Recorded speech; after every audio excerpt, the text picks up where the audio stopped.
menghidupi belas kasihan, pengampunan, dan kasih yang menyempurnakan. Hai teman-teman, pernahkah Anda merasa sulit untuk bersabar atau mengampuni? Kolose 3 ayat 12-14 memberikan kita panduan yang jelas tentang bagaimana seharusnya kita hidup sebagai orang pilihan Allah. Dalam video ini, kita akan mendalami arti dari setiap ayat.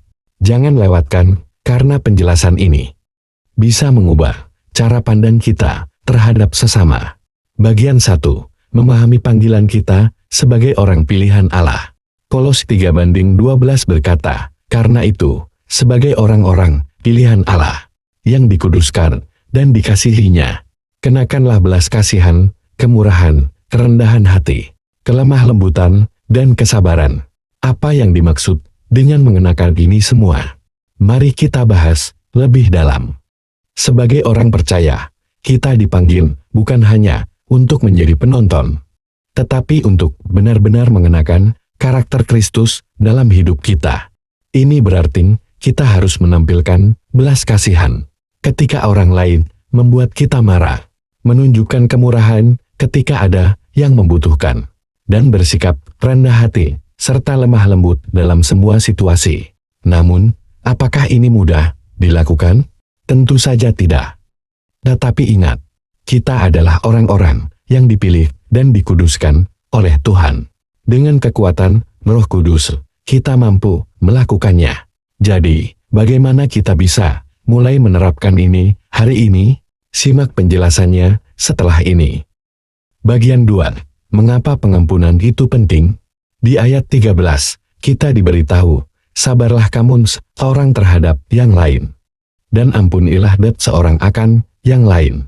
Apabila yang seorang menaruh dendam terhadap yang lain, sama seperti Tuhan telah mengampuni kamu, kamu perbuat jugalah demikian. Mengapa pengampunan begitu penting? Mari kita lihat lebih dalam. Pengampunan adalah salah satu hal tersulit yang harus kita lakukan, terutama ketika kita merasa sangat terluka. Namun, pengampunan adalah inti dari iman Kristen. Kita diampuni bukan karena kita layak, tetapi karena kasih karunia Tuhan. Maka, kita juga dipanggil untuk mengampuni, bukan karena orang lain layak, tetapi karena kita telah merasakan pengampunan itu sendiri. Bayangkan jika kita memegang dendam sepanjang hidup kita, seperti beban berat yang tidak pernah hilang. Namun, ketika kita mengampuni, kita dibebaskan.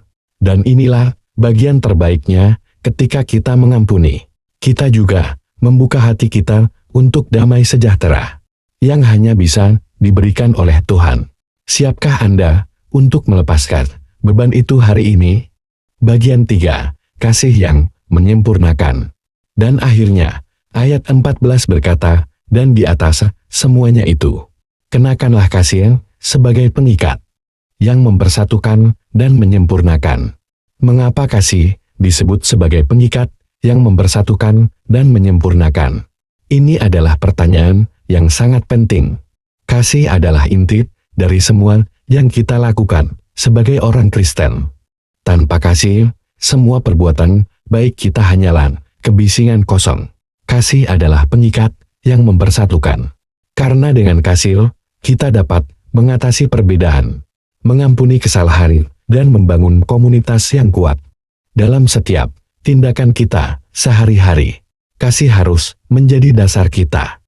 Ini bukan hanya tentang mencintai mereka yang mencintai kita, tetapi juga tentang mencintai mereka yang mungkin sulit untuk dicintai.